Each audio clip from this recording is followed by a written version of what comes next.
And there's Jessica releasing the last fuck she gives. Annyeong, and welcome to Hallyujuku, starring Brandon Cooper and myself, PD Rave. This is episode 46, Dip Their Toe in the Ratchetry Pool. Enjoy!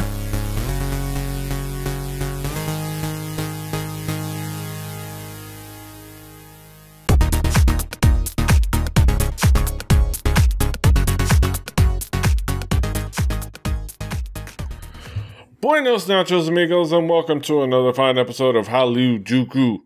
I'm Peter Rave, as I am always every week. Here with me, as always, is Brandon Cooper, aka King Kaz. How you doing, Kaz? I'm ready. I'm ready. We're going to talk about East Asian pop culture, and as we do every week, we're going to start off talking about what caught our attention musically this week. What has caught your attention this week? What have you been listening to this week, Kaz? I've been listening to a lot of games, and as I always say, like one of my favorite things to just go back to is just to listen to K-pop lists when I'm listening to music and see what comes up. This song didn't come up, but I when looking for songs, came across it, thought it was really good. It was released last week sometime by a group called Hotshot, which I'm not very super familiar with, but goddamn if this song is not really good, and it makes me this is their debut track. More from. Yeah. Wait, as you were saying? So definitely thought it was a good kind of R&B hip hop style from this group Hotshot, and I really liked it. It just kind of caught me. Mm-hmm. Like the beat and the vocalization just kind of really got to me, and the dancing is really good, and the boys are pretty, which is, I mean, kind of a staple. It's what you're looking for. That's just how it goes. Yeah, it's kind of what you. It's really, again, another polished debut. Another polished debut, which I think is really impressive. I haven't had a chance to listen to it too many times. I don't know if it'll grow on me. It didn't catch my attention immediately, but yeah, it is really well made and it's really well done. It's really polished for a debut, which, like I said last week, polished debuts we've seen a lot lately. And then the video is definitely well edited. Terrible debut was Bangtan Boys, but I think that's just because we just didn't give a fuck about Bangtan Boys. Yeah. But yeah, what else you got for us this week, Kaz? Moving on, I got a song by Crush, who we've heard stuff from before, and this is just a soulful fucking R&B song called Sofa.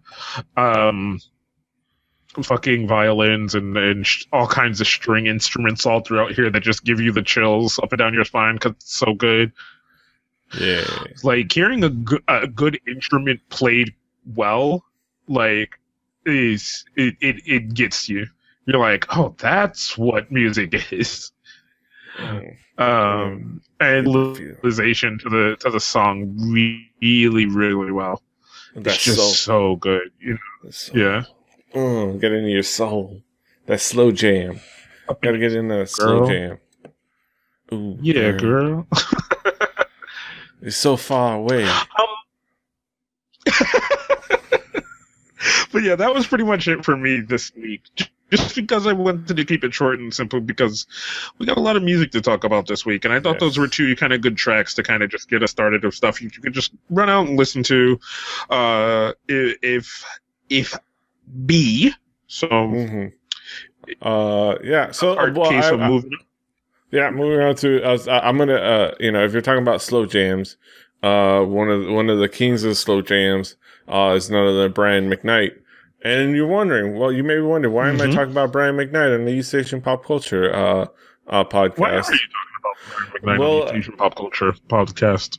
An artist that I have no idea who he is, but he spells his name in English and in Hangul, so I assume he's Korean.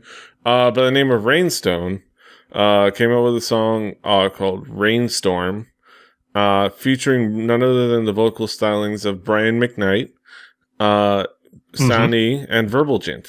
A nice little collaboration track, and it's Well, I mean, you know the artist. If you know Sunny, you know Verbal Gent, you know what to expect. It's some fantastic rapping. Brian McKnight on the vocals. This was actually something that caught our attention as soon as we were finishing recording last week, and it stuck with me. I was like, I looked back at my history. I was like, hey, this track, and yeah, I think What was your impression of it back then and now? I really, really, really like the song. The song is really good, well put together. I love Sonny. Sonny's such a good rapper. Verbal Gent is growing on me more and more every day that I get to hear him. And we'll talk about that more coming up pretty soon. Brian McKnight, just the 90s for me. Growing up as a kid, you heard Brian McKnight. Without you in my life. Yeah. He just really, really good songs. Like Rainstorm, like you said, I'm not really that familiar with. The only issue I had is this is a shitty video. Yeah. This video is fucking terrible. This scrawny ass dude. This scrawny ass little brother, just spinning around on the turntable. It's like, I got a hat now. Look at me. I'm still spinning. But yeah, terrible video, but really cool song. But moving on, some more fun stuff that caught my attention this week. A couple of Halloween themed tracks in a way. One of them was B.A.P, a group that I mentioned before, a band actually, a kind of a pop band starring, I believe, a former member of Tiara, at least a former trainee that was supposed to debut with Tiara, or was it another group? No. Or Girls' Day. I don't remember. But we mentioned it before, we talked about them before. They did a cover of Rum Pum Pum Pum by our girls FX, kind of a band cover.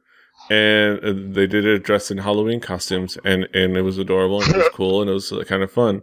What did you think of this little cover? Did you enjoy it? I liked it. It was cute. I thought it was kind of cute and silly. And if they're really playing those instruments, more power to them. Yeah, because that's really good. Yeah, it's actually it very much seems like they are playing those instruments, and it's actually kind of really impressed me. That it's not too complex, but like the fact that this girl's playing the bass that well.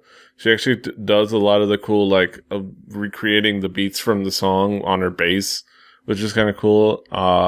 So, yeah, it really, really was a fun track. And it was fun to watch. Fun little Halloween video.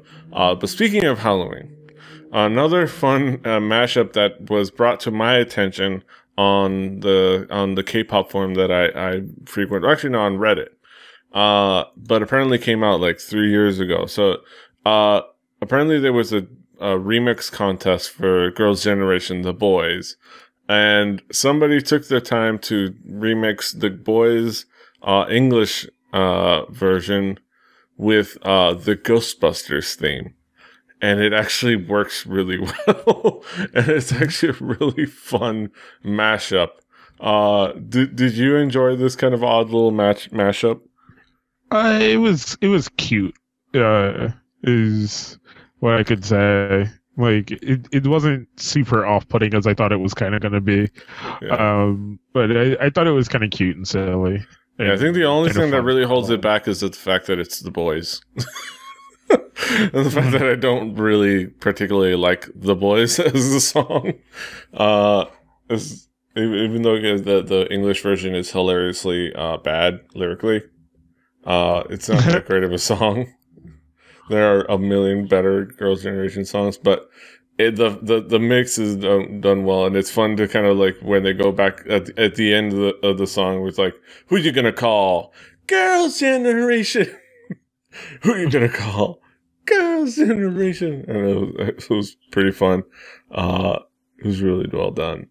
Kudos to the man who did this, DJ Rockstar. Really, really fun. Made my day.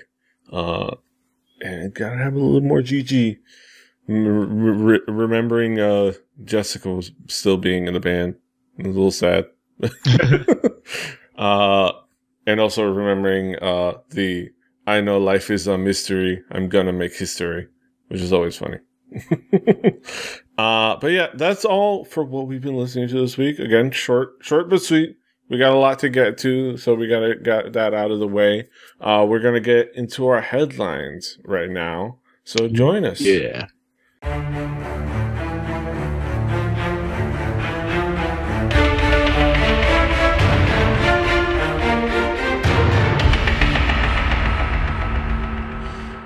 Howdy, folks, and welcome back to our headline segment as we talk about some of the happenings and goings on in the East Asian pop culture world sphere, as if you will. We're getting in there because we got a jam-packed episode, so we got to get going. And the first couple of articles is about a couple of teasers, actually. A couple of kind of announcements and teasers, which mean nothing, but it is interesting. Are interesting to talk about nonetheless. First off, we have Woollim Entertainment kind of giving some information on their new girl group, by the name of Lovelies with a Z, because that's cool. Brand new rookie girl group that will be soon be debuting under Woollim Entertainment, of course, home to Infinite, Nell, and Tasty. Has been revealed. It's about 1, 2, 3, 4, 5, 6, 7, 8 members. And they're wearing scoots. Yeah. Where it's the schoolgirl outfits. It's from the group that they are at. My first impression is basic knockoff of A-Pink.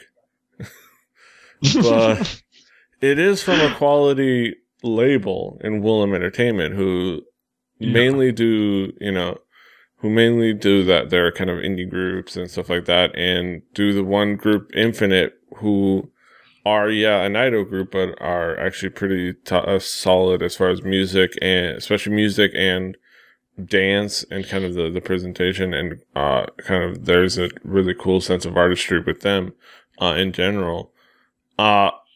Do you have any expectations of coming from this group? Or I see more of kind of initially a standard kind of girl group, like nothing super special to begin with. Yeah. But in the kind of end of it all, like excuse me.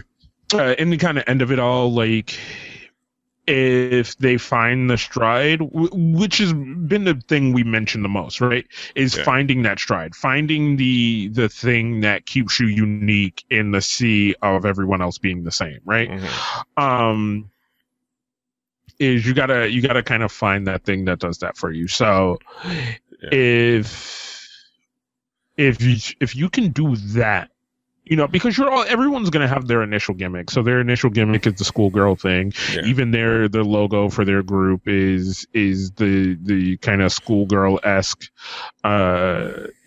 school kind of emblem or whatever that you'll see on things, which makes for great marketing. You can put that on T-shirts and hoodies and all kinds of other things.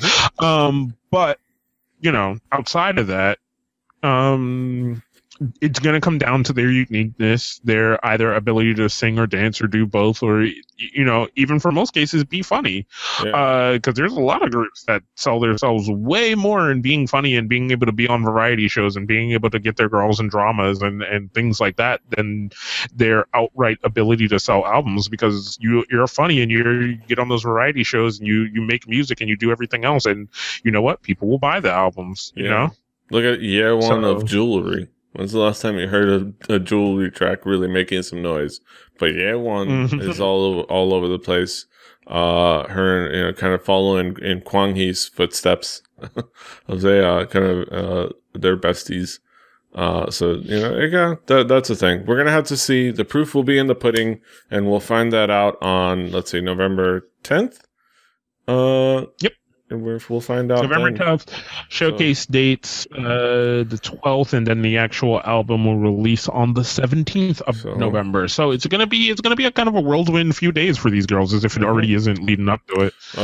Oh yeah, they will not sleep that entire time. No, not even a little bit, as if they are already. As if they're sleeping now. Conflict diamonds. Dance practice. Yes. So moving on to another new group, TS Entertainment, another high profile label, none of the big three, but profile label. The one that the label that brought us Secret. It's Secret Time. My magic. Are coming out with a new rookie girl group named Sonamu. I don't believe it has anything to do with Mamamoo. But hopefully it could be just as much quality. So they're coming out with a group, Sonamu, one thing. It's going to be a 4-member group. They showed, though I didn't actually link the article, they did show 3 members already. They revealed who they are. It kind of showed a little, some images of them. They do seem like lovely girls. And they're actually asking fans to name the 4th member. I should give them the stage name. So TSN Entertainment's rookie girl group Sonamu is putting the stage name of their as yet unveiled 4th member up to the public. October 31st, a slightly blurred image was posted on the group's official fan cafe, giving fans a glimpse of the 4th member. They also put up a short little rap teaser by the 4th member, and which was actually pretty good, and pretty well done, and it was interesting. I don't know, what was your impression of this and the fact that they're actually asking their fans to name their 4th member? Like you said, the kind of rapping was good. I don't like the blurry picture thing. Yeah, that offends me a little bit. As an amateur photographer,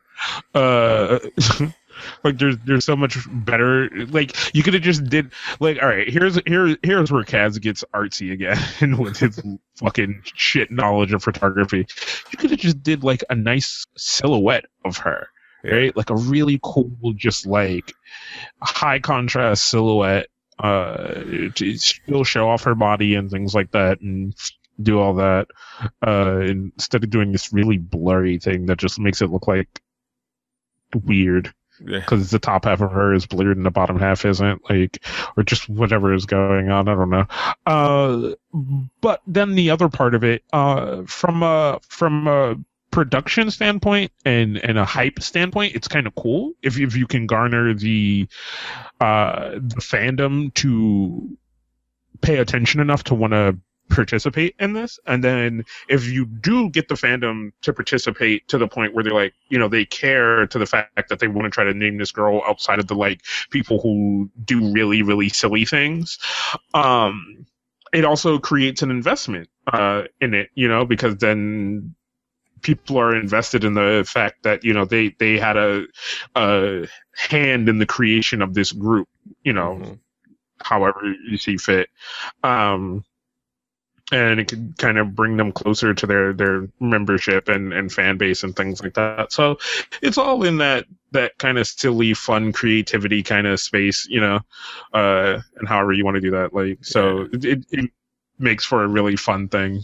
Yeah, they're named the name means pine tree. So that's an interesting thing. And they made itself after a fresh scent, which is fresh, full of life, like a pine tree, which is interesting. They don't have word as yet on any kind of release schedule, but we'll have to keep track. It's gonna be interesting. It's a label that has put out qualities, namely specifically Secret, so it's definitely worth keeping an eye on this group. Now. Now, to a big label that we've talked about many times here, YG Entertainment. YG Entertainment has been pumping out the cryptic teasers all week. First, further along in their Who's Next series, which I'm wondering when Goldberg is gonna sue for gimmick infringement. Goldberg. Maybe Goldberg's in the group. You don't know. It is a co-ed group. Yeah. So the first Possible. teaser, who's next? And it said the number 1. The second one that said who's next? 1 plus 1. It was like 2. And then the third teaser was 1 plus 1 divided by 1. And we're like, still 2. What's going on here? And then they went back to start from the beginning. They started actually putting these pictures. The first picture teaser was the one on the left, as you can see there, which is a set of hands holding a, I would say, well, instinctively you want to say Pocky, but we're going to be probably more specific in saying Pepero, because we're coming on Pepero Day, specifically in Korea. So she's holding a milk chocolate or white chocolate kind of Pepero. The second teaser the following day was a much more demure pink and sugar. The first one was kind of a little more lacy, dark, kind of more last style, more cutesy image with a strawberry Pocky, strawberry Pocky or strawberry Pepero. And the last one, a male figure with kind of a original flavor Pepero. And further along, it falls in the line of a 1 plus 1 divided by 1. There's been a lot of speculation on who's going to be in this co-ed group. A lot of names being thrown around like Minzy, Lehigh, Isuhyun, Dada. The people have been speculating. Do you have any speculation as to who's in this group at all? Not at all, really. Like I can't even fathom. But with all the possible things that are supposedly going on with 2NE1 and all that stuff and their uncertainty, this seems like the uncertainty we were talking about. Yeah. There was, I know before there was speculation that it was going to be a CL Doki collaboration, which can still be interesting if it does involve CL and Doki, but it's hard to say from these images. I do not know who is going to be in the group, but I get the impression that I think I figured out the math. It's one girl. Do we need? It didn't hurt too badly. One girl and another girl divided by a dude. It's gonna be the new Korean That Boy Is Mine with guest rapper. And that's my theory. I mean, there is no way CL has any part of this. It definitely could be the thing that would involve Minzy and Dara, because I think at this point, without any real this is exactly what's going on with 2NE1. This is exactly especially with all the speculation,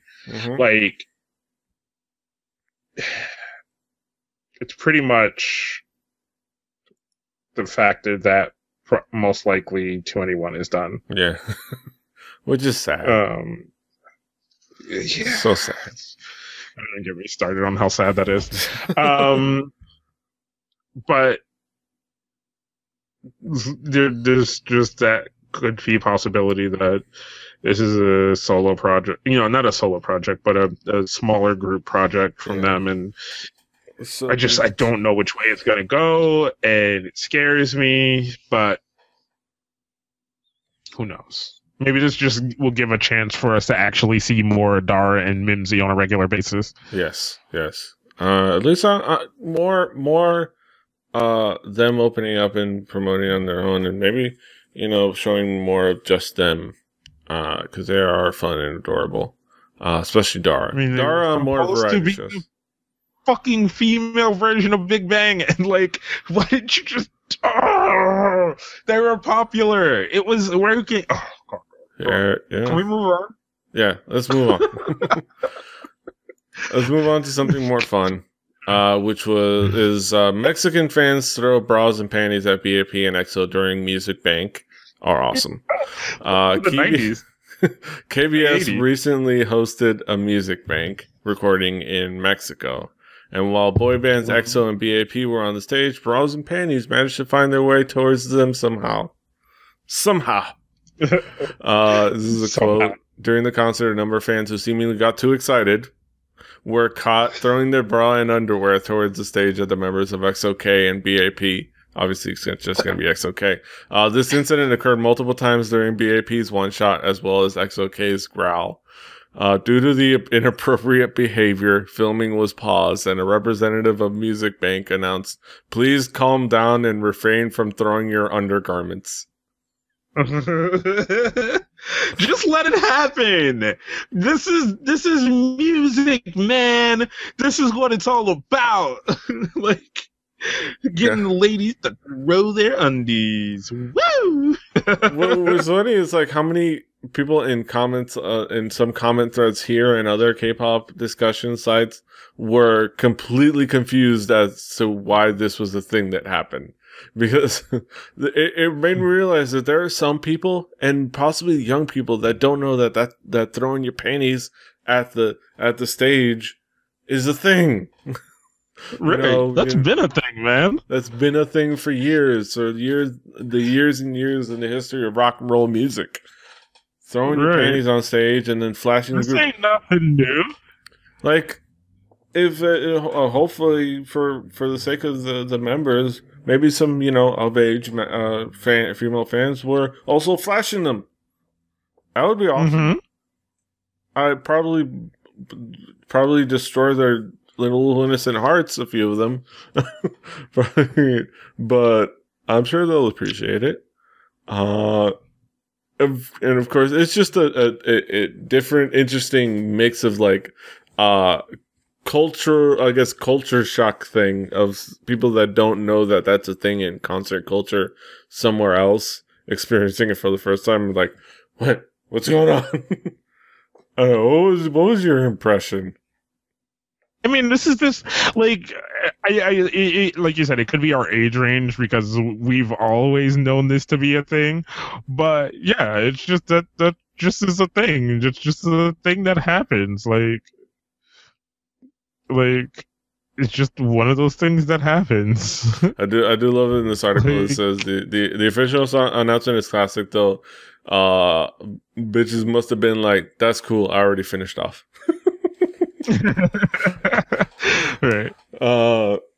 Hey, it's like, it's like, I like when he further goes along, it's like, can't you see KBS? This was all an attempt by fans to make the allegedly sick and depressed B.A.P much happier about the situation as they head into hiatus. They're just trying to cheer them up. Hey, and additionally, EXO's been through so much. They've been through so much stuff recently. They thought they need a little cheering up to as well. A little some free women's underwear. Ain't nothing wrong with that. It's how you show your instant gratification. You just like, look, I can't help myself. I gotta let you know. Like, I gotta let you know. My heart is telling me no, but my body is telling me yes. Tell me yes. But yeah, it's just classic. It's just so much fun. Fun culture shock. But moving on to something a little bit more fun, we're gonna have a Listicle. We had a fun little Listicle last week to close our episode.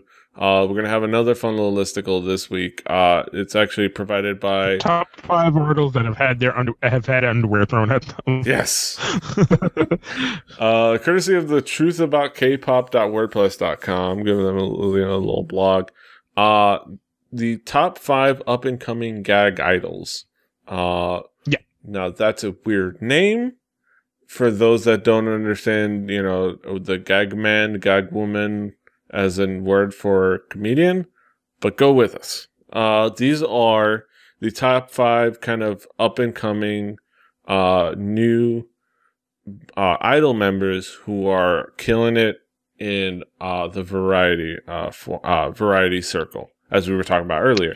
Like we mentioned earlier with the possibility for these Ricky groups. so these are kind of a five, a list. Not an expert list, but a nice little list. I think we could kind of look at it and give our thoughts. At number 5, we have Unkwang, B2B, a group that we've talked about. We've reviewed their album. I'm kind of underwhelmed by it, but Unkwang of B2B, he's the leader. Obviously coming out of Cube Entertainment. The theme you're going to find is that these are going to be idols that are unafraid of damaging their idol image, quote unquote, but just kind of going all out and being willing to just be funny. Apparently he has funny faces. Now, I have had much experience with Kwang on any kind of particular variety shows. I don't know if you have specifically. No. But if he is doing well, I wish him well. I wish the group well. And apparently he's a part of, well, at least he was on Real Men, and he's been on a few others. So that's cool. It's an interesting pick. And I mean, this even harps back to the thing I was talking to earlier when we were talking about finding that thing that shows your style, Yeah. And for these groups and for these individuals in these groups, it's the factor that they're funny and they can carry that thing of still being the cool idol when they need to be, but at the same time can just be ridiculous and silly and that's how you get casted. That's how you get casted on a variety show, and you bring back the money that you have to split with the rest of the group because you're still a young idol group. So moving on to the list, number 4. 15N's Jimin. I don't believe you've had much experience with Jimin, but no. I have. She has been a few times on After School Club, Arirang's After School Club, which is a really fun little. I don't know if you've seen the show. It's hosted by by Eric Nam and Kevin from UKISS nowadays. And it's, just a weekly interview show with idol groups, or at least kind of the level of idol groups that they can book. And it's actually a pretty fun show. It's mostly English language and translated. It's kind of really well built for an international audience. And it actually has a lot of interactivity, cause they actually do hangouts. They actually have several Google Hangouts that they have set up with a bunch of fans, and they go to those hangouts and invite people on the show to interact with the idol groups. And it's actually a pretty cool show. And Jimin has been on there. She was there with 15N, the duo that she's in under JYP. But she was there initially with them, and then she's been back as kind of one of the rotating guest presenters on kind of the after show special. Okay. And she is funny. It's she is really fun and kind of ridiculous. She speaks English well, and she's kind of she's unafraid, and she's kind of wild, and I think she's on the come up as far as being a kind of a like they said, gag idol, or funny idol. She does well on After School Club, and apparently she's appeared on a few other shows. So I think I definitely agree with her inclusion on this list. So moving on. Winner Seunghoon. Now, you know a little bit more about Winner of the group, but have you experienced Seunghoon on variety shows? He's just not much on variety shows, but their variety show, their kind of little reality TV show and stuff. He's kind of the jokester, kind of funny guy, and you initially wouldn't get the presence of him of an idol kind of guy. You would get the presence of him of a pretty good rapper, really good entertainer, right? And that's really kind of all you really care and want, It's just that's what he is. He's a really good. He's a good rapper, really, really good entertainer. He can walk into a room and just be like, and this room is mine. Yes. And there's a clip in here that just kind of shows that of during the audition phases where he, walks into what should really be a nerve-wracking thing of walking into all these producers and YG and stuff and trying to explain to them and show them why you belong in this group. And he takes over the room and has everybody laughing from the moment he walks into the door to the moment he closes the door when he walks out. Not the moment that he walks out of the door, but the moment that he closes the door and walks out, they're still thinking about all the stuff he just did and he has them laughing. And it's just one of those really great things for a person in that industry to have. One of those really great abilities to just be like, okay, I'm going to walk in this room and it's mine, Yeah, it's actually a really cool president. I'm watching it right now. He's really does exhibit the kind of the fun aspect. They definitely got he definitely got their attention right as soon as he walked in the room.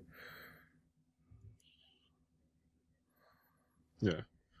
He also has that kind of street performer kind of vibe about him, in the way that he speaks. You can see him on a corner with a crowd of people around him just giving him money, Yeah. Oh yeah. And with kind of spontaneously just moving around with the K-pop star sign on the floor. Yeah. Do you see how instantaneous his mind went to that, though? He's trying to dance and he's like, oh, this thing moves. Oh, hell yeah, I'm going to work with this. Oh, that's awesome.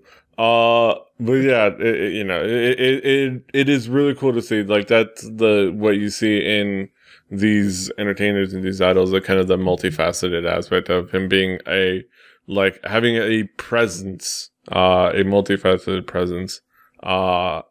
And I think it's something you also see with the next entrant, number 2, Jackson from GOT7. They say Chinese, but, gotta be specific, a resident of Hong Kong. Mm-hmm. Hong Kong native, Jackson, member of GOT7, somebody we talked about before, and somebody who I think again, after school club, he was appeared on there and he was pretty funny there, but he's really won me over fully from his presence on Roommate nowadays. He is one of those guys that really saved Roommate. Him, Youngji is adorable. Park Jun-hyung of GOD fame, he's hilarious. He's ridiculous. They really saved. Igukju is hilarious.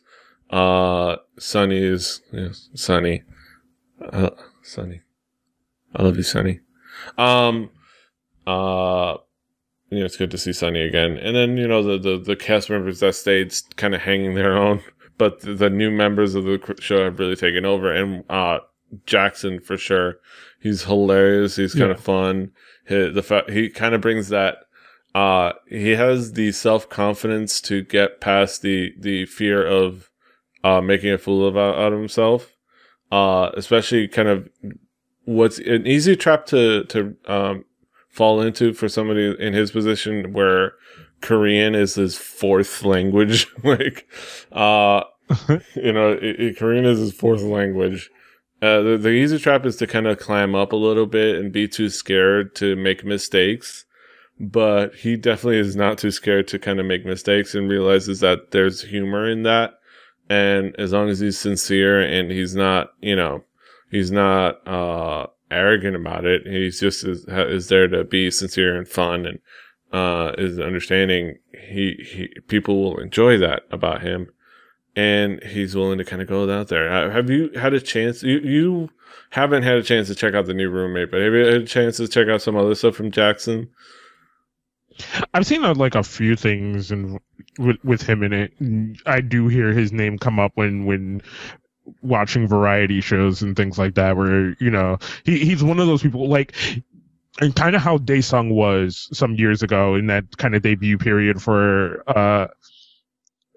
Big Bang, where you're watching a variety show and people reminisce about the time Daesung was on, because Daesung is just one of those guys who's just he has that same ability. He walks into a room and if he wants to own it, he owns it. Yeah. Like, and and for when you talk about someone like Daesung doing that with the personalities that he's already a part of, you know, Yeah. with freaking GD, Top, and Sungiro, like, to be able to have that kind of ability to be like, if I want to own this room, I can. Yeah. Like, you know, because I could be the funny guy, I could be the smart guy, I could be whatever I want to be. But like, that is just crazy, like, ability to have. Yeah. And Jackson kind of is showing signs of that really well on Roommate, and I highly recommend checking out the new season of Roommate. It really has been saved by the kind of the changes to the cast. Not that I didn't like the previous cast, but it was not. It really was getting to be a chore. But now it's actually fun and funny and really interesting to watch, and really kind of a must see variety show for me now every week. But now moving on to the number one entrant, and I think rightfully so, is a kind of an up. We're talking about up and coming variety show. So it's an up and coming kind of on the girl group that's on the brink of really, I think, smashing into that top tier at this point from at this point in their career. And then a particular member who is really kind of making strides as far as being the variety show person of the group, and that is Bummy of Apink. Yep. She is somebody that has caught my attention on her whether it's being on Weekly Idol, whether it's being on kind of on a few other shows, and Hello Counselor, you name it, she's been on and she's been pretty funny. She is, dutifully fearless. She is fearless. She's willing to kind of go for those fun gags, and she's adorable. And have you had a chance to kind of get acquainted with her? Have you had experience previously with kind of her appearances on variety shows? Yeah, I've some stuff from her, seeing her on Weekly Idol, and some other little bit parts here and there, kind of in YouTube clips and stuff like that from other variety shows and other little idol shows and stuff like that. So like I get why people are falling in love with her, especially for her being kind of the funny kind of possible gag girl that she can be. Yeah, and there's nothing quite like her gorilla walk. Like it's just like it's like, I saw that in the clips down here. Yeah, it's like the wake of collapsing people laughing at her. Yes, granted, a lot of that is a variety show reaction exaggeration, but it is pretty darn funny what she's doing. And it's just funny to kind of, because it comes out of nowhere. Like, you see this adorable, young lady, just talking to her. It's like, oh, I can walk like a gorilla. It's like, oh, okay. Go ahead and do it. It's like, and then she does it. It's like, what? It's just out of nowhere. It's not something you would expect from an idol of any kind, especially from an idol with a member of a kind of this pristine little innocent group like Apink. It is an impressive thing, and I think she's forming a nice body of work for herself, and it's really impressing me. So now we have this list, and I have to ask you, Kaz, is there any name that comes to mind as an up and coming kind of young, relatively rookie idol member that you think has been really impressed on variety show appearances here and there? Oh, that's tough because rookies aren't really my thing, Yeah. like especially out of the gate. It's usually once they're kind of pre-established that I'm really in love with rookies. Oh man, that's really tough. Like, not that I could think. I'm trying to think, like, because my brain instantly goes to idols I already know, like Dara or Daesung or Yeah. Just people like that. Like, I'm just trying to think. Yeah, I think some of the ones that I think Youngji is really impressing me in those fun moments. She's not in the gag idol, but in kind of her personality fitting well with variety shows. Yeah. She's doing really well in kind of her rookie escapade. And really, I think it's something that they haven't had a chance to really establish the rookie groups that I know of itself. I think this list is pretty comprehensive. We could probably think of a few idol members if we had more time, but this list is pretty spot on. But we look forward to seeing more from these idols in their future appearances. But that's it. That's it for our headlines and discussion aspects of the show. We're gonna get into pretty meaty little Hallyujuku talk segment. We're gonna talk about a couple high profile albums that were released recently. So join us over there.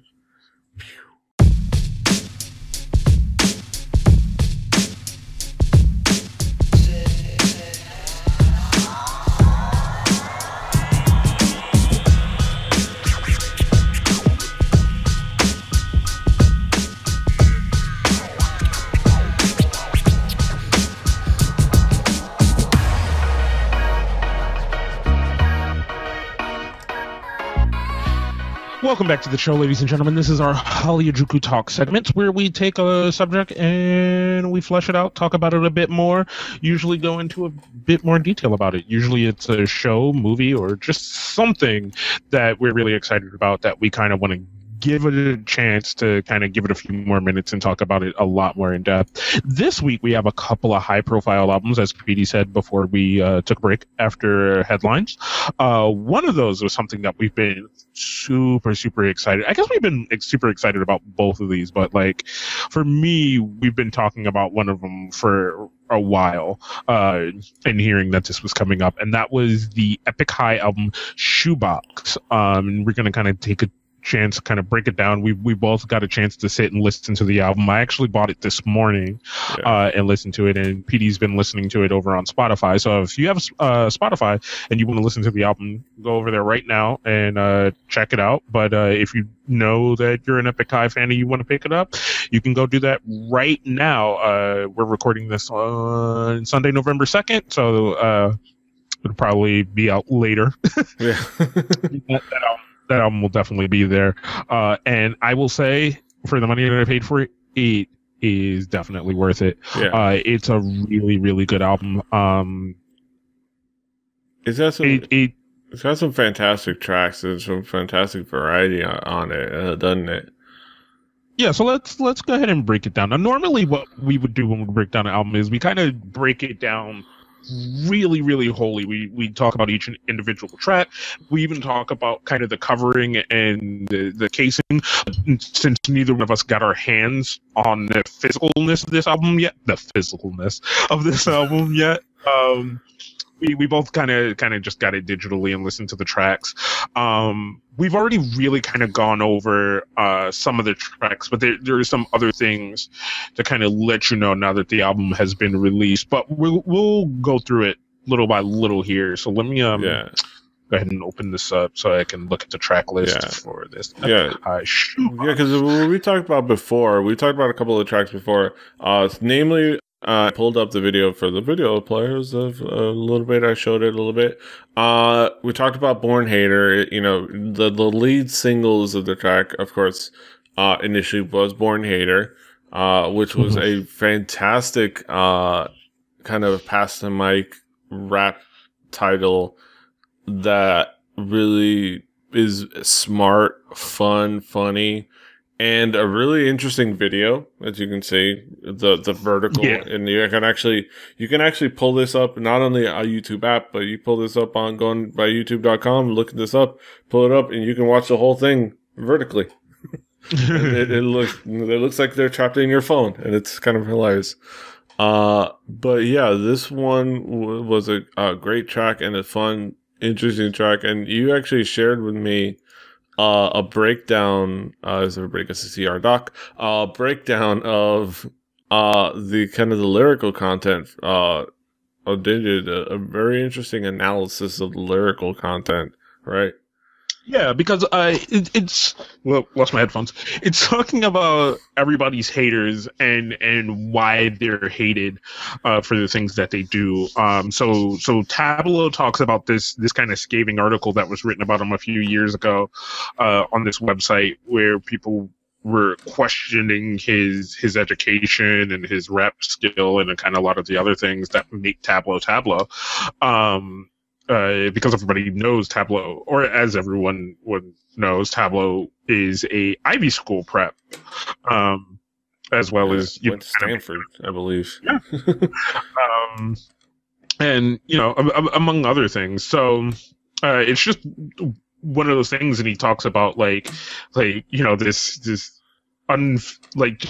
unnecessary hate for me. Like he's like, it's fine that you're this born hater and that you're the small thing, because as you see in the video, he's fighting off these roaches, and saying, oh, you're this small thing that keeps trying to crawl up on me and use me, Yeah, and that's fine, because obviously you need the haters. And it's just kind of really fun to really break down what everyone is talking about. Some of the other ones are a little bit silly. One of the other ones that really, really, really spoke to me when they were talking about was the other member of Epik High, Mithra, yeah, who's talking about being in that shadow of Tableau, but still being able to hold his own and still being a really, really good rapper. Like, he is a really exceptionally good rapper, but the camera's always focused on Tableau. Tableau's one of the adorable variety show with his adorable daughter. He's a star of a group, but hey, I'm here. And even has that moment where he's in the shadow and Tableau's up front, right, and it gives us a clear perspective of that.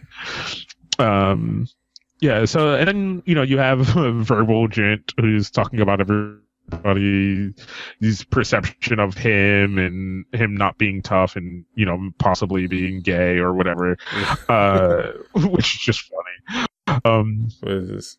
And kind of Benzino, I keep saying Zeno's silly thing of him being materialistic and only having female fans and not being a real rapper. It might as well be in everybody's saying that he should have just been an idol. So it's just kind of funny to see those kind of things. And that was it was a pretty fantastic track, and we talked about it before. It was a really fun track. But there are some other really fantastic tracks on here, and not just and some interesting inclusions. We have presents by Taeyong makes a great contribution on here in the song "Rich." I think another really cool song was Burj Khalifa with Yankee and Gecko, and that one was a really cool and interesting track to me. It was, I think, where they started to kind of dip their toe in the Ratchetry pool. A little bit, not necessarily go full on, but just with this kind of the style of the song. I really like that song as well. That song was really, really good. It's just it came on and I was just like, oh, I'm jamming to this. I'm definitely not full on this, but just it's just a fun, really fun track. And of course, I think it's not I think knowing, at least from observation, it's not an Epik High track if there aren't some really cool emotional tracks like We Fight Ourselves was a really cool really cool emotional song. Spoiler, like we talked about before, and of course, and Happy Ending or Happen Ending, which I'm still confused about. And of course, an interesting inclusion was Tableau's cover of Taeyong's Eyes, Nose, Lips, which Yeah, is yeah, entirely yeah. English and I thought features that was really Taeyong. interesting. Yeah. I didn't initially look at the track list, and I kind of just went through the album. So when that came on, I was really, really surprised that that was included in the album. Yeah, it's a fantastic track. Yeah, it is a really fantastic track. What other tracks kind of caught your attention? As I I must pretend say, I'm hosting Record Breakers. I must say, the Life is Good featuring J Park Yeah, really, really, really kind of caught me off guard. And then the title track, Shoebox, featuring MYK, I thought was also really good as well. Like, it's like kind of a old '90s beat, and I don't know, I just really, really enjoyed it. Like, I enjoyed kind of the late '90s beat, the kind of R&B flavor to it. Like, those are the things that I always really like. A nice beat, a cool kind of jazzy R&B flavor too long, really, really, really speak to me, really, like, so much. I just love tracks like that so much. yeah, It kind of get me going. Like, it's a song I could just kind of listen to on repeat, yeah. over and over again, and just not get tired of it and hear something new every time. So Yeah, it's a fantastic track. It's a and it's some fantastic tracks. And what would you say is your thoughts to kind of conclude? What would be your thoughts on the album overall? And kind of the big picture of the album. it's one of those albums that I think it's one of those albums for me. I could hand to somebody who's like, "Oh, you listen to K-pop, or oh, you listen to Korean music, like what?" And you just turn it on and you go listen, and you just sit and you let them listen to it, and you let those one or two tracks that are really exceptional play kind of first, and then you just go, yeah, and you wait for them to be like, "I want more," Yeah. you know. Just it's one of those kind of albums that you can definitely pull somebody into this styling of music with, and just does, it really does, just is so good, man. Like, Right. Epik High, just like, and with all the things that and kind of silly stories that happened around this album, of like YG locking them out of the studio and making them use other studios and things like that, make you kind of appreciate it more when it's good. Yeah. At the end of the Yeah. day, when you know the music is actually good, and you're just like, you know what, it was really, really good. So holy shit, I fucking enjoy the shit out of this so much. Yeah. And I do. Yeah. I'm like, I wasn't always super sold on Epik High, but the more and more I listen, the more and more I realize that I was a fool. Like, You're a fool. they're fool. good for a reason, and they moved up to working at YG for a reason as well, because being able to hear those voices that I really appreciate and love and respect, like Taeyong, and the voices that I'm learning to love, like Bobby and B.I. and things like that, and even hearing J Park, who just doesn't necessarily have anything to do with YG, but Epik High is one of those groups that everybody wants to work with, and everybody is seems happy when they're working with Epik High. Like, they just seem like, holy shit, that was such a fun experience to get to hang out and work with those guys, So Yeah. All right. Now we have our favorite tracks and our conclusive thoughts. Now for our haiku reviews. Oh, wait, wrong stuff. No, yeah, Epik High is a fantastic track and really ambitious. Really fantastic album, Shoebox, and really ambitious on some levels and really well done. But no, speaking of ambitious, well, since we have our favorite tracks, before we move on, let's say, is there any tracks that didn't fit to you? I think there wasn't really anything that didn't fit. I mean, if there was anywhere that I would say I was slightly let down, I would say I don't love Spoiler. I like it, but I don't love Spoiler.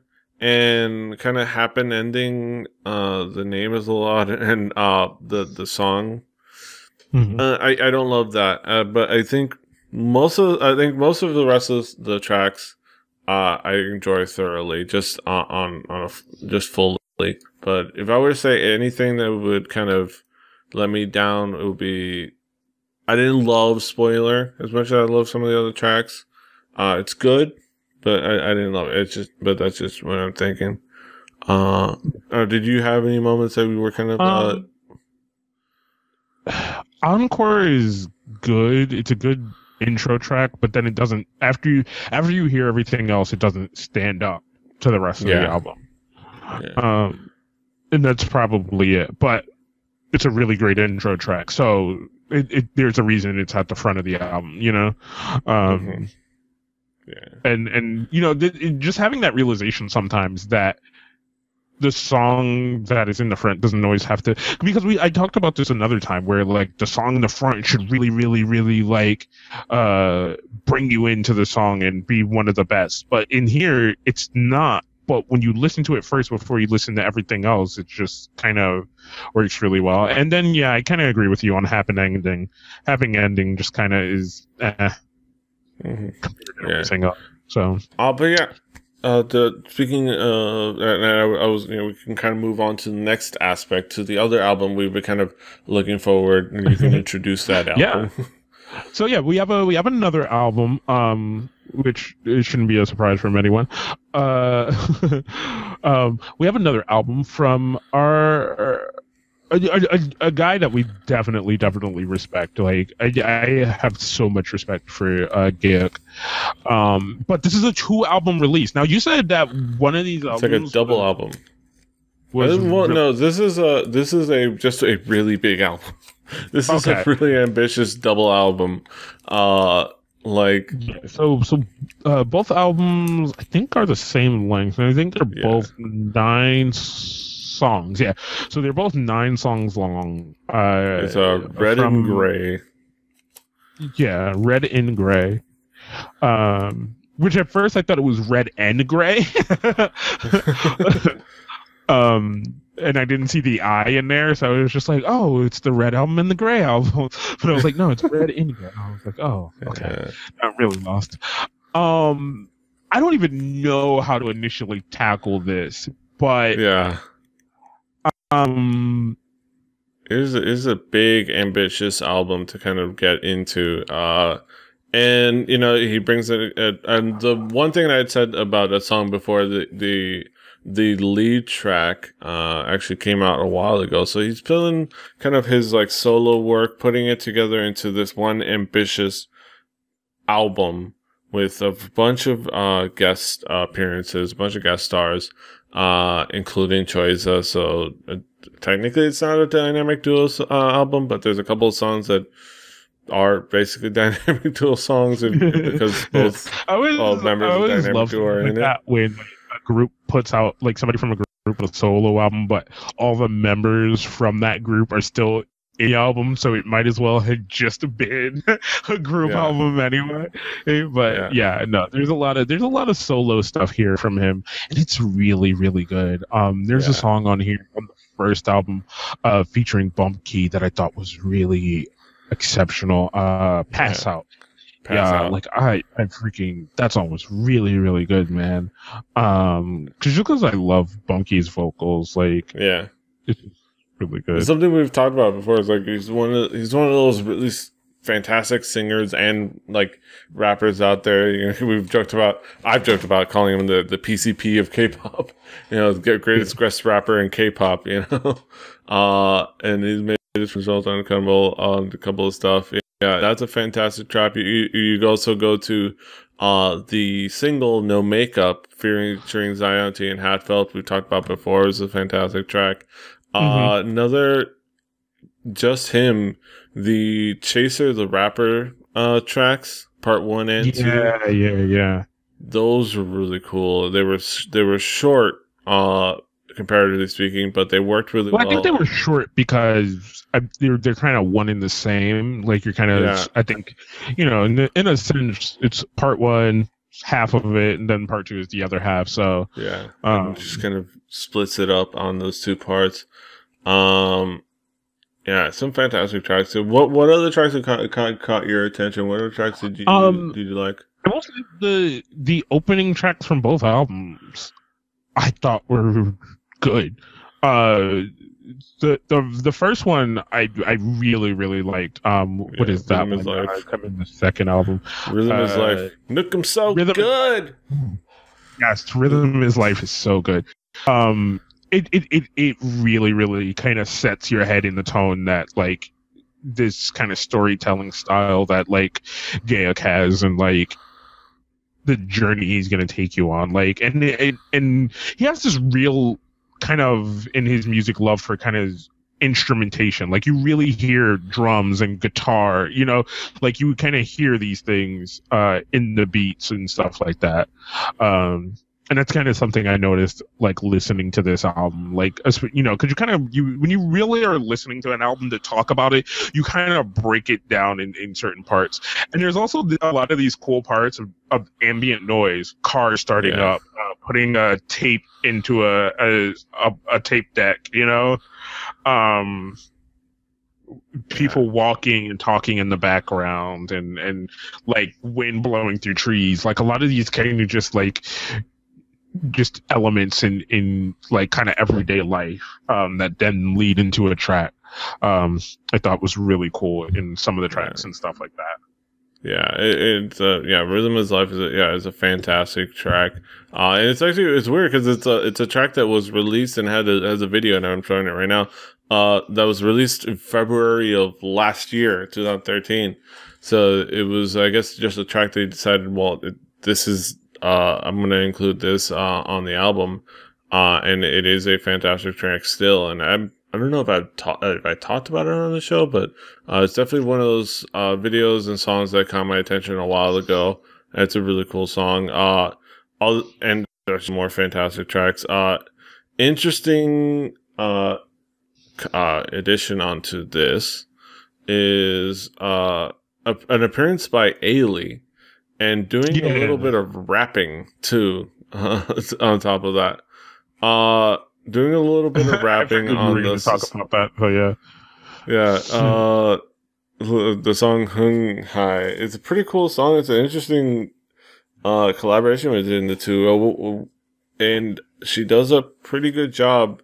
I don't know if as good as Gaeko made it out to be in his interview, but it was pretty good. It was a pretty good track.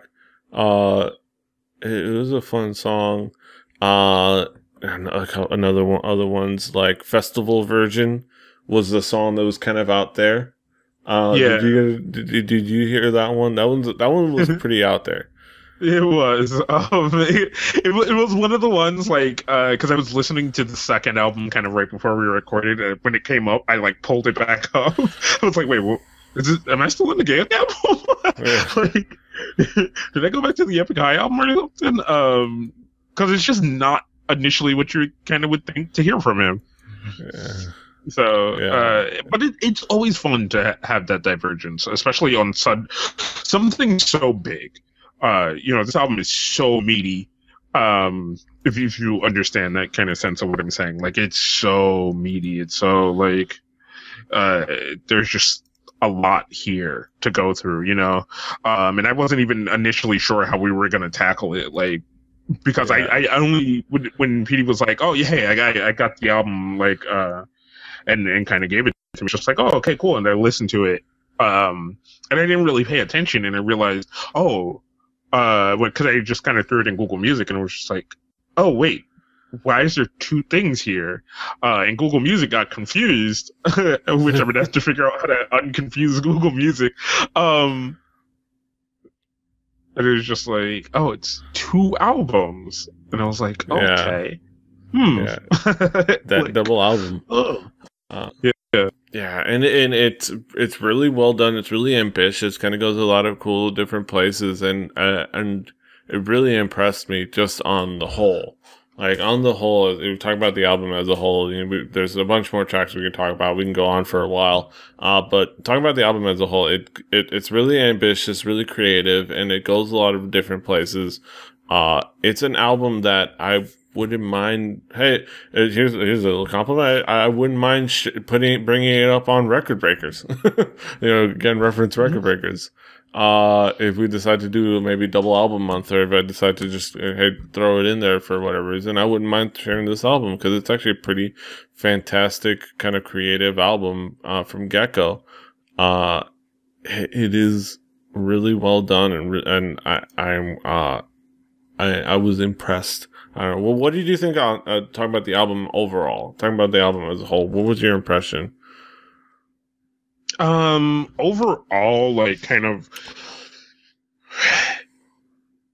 there's one or two songs that are meh, but I mean, in total, there are one or two songs that are meh.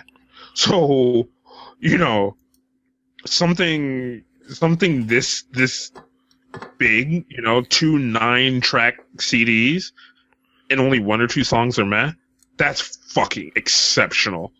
And especially for how long he's been working on it, in that sense too. So to kind of keep that overall sense of all the music, because, some of these songs are at this point, what, like 3 or 4 years old? Yeah. Depending on when he made them, yeah. So, like, holy shit, to keep that kind of, like, because the album really, really works, and that's something else we talk about a lot, is the album, like, not having each individual song be too separate from each other. You kind of want some separation, but when you're listening to an album, you don't want to all of a sudden be taken out and be like, oh, wait, is that the same person that I'm still listening to? Oh, is that the same? Like, oh, it is. Okay. Like, you don't want to have that realization. Like, you're going through this album, except for, like I said, 1 or 2 tracks, and the track PD specifically mentioned, Festival Virgin. It's just like, it's a Gaeko album, and it's a really good Gaeko album. Yeah. Yeah, those moments that you get caught off guard. I mean, there are good moments that you get caught off guard, like that moment in Baby Metal, the moment in Baby Metal's album when they get Ratchet, which you're never ready for. And I said this on Record Breakers, and I'll say it again here. You will never be prepared, no matter how many times you listen to an album, for when Baby Metal gets Ratchet. You'll never be ready for it. But yeah, the cohesiveness of the album while still being ambitious is what really makes it, and it's a really fantastic record. I think that's basically the thought on this, and I'm really glad it came out so well. Because Dynamic Duo is a group that I thoroughly enjoy, and a big part of that is Gaeko is a talent that I enjoy, and I was definitely impressed with this entry and this Gaeko's release. I really enjoyed it. But that's it for us. Go out and check out these albums. Go out and check out the music. Please, definitely enjoy it. They're out there. They're on iTunes and Google Play Music and Spotify. At least Epik High's album is on Spotify. So you have no excuses. You have no excuses. Go out and get them. Go out and check them out. But that's it for us. Another fun episode, nicely wrapped up. Kaz, what do you got going on in your world? New episode of Trinity Black Eyes tomorrow. It's Monday. And then other than that, just working on podcasts, like trying to get more podcasts out so I can actually maybe have a reason to have a Patreon one day or a Kickstarter or something. I don't know. Yeah. A Patreon. It's probably going to be a Patreon.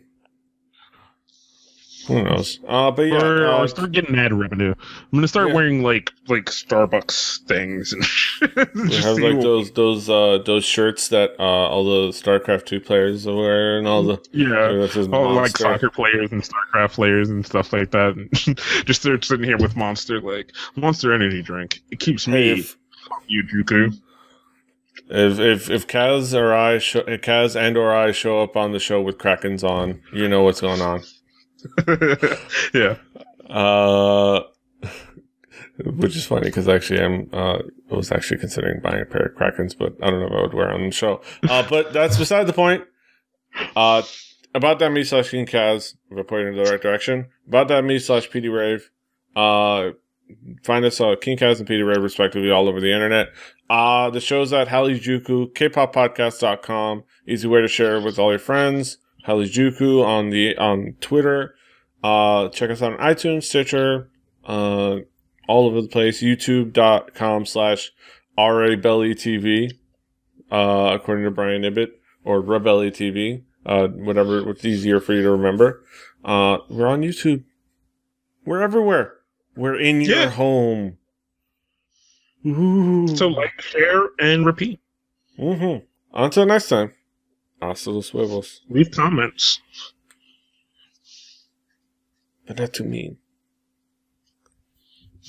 I'm weak. Annyeong. Fighting.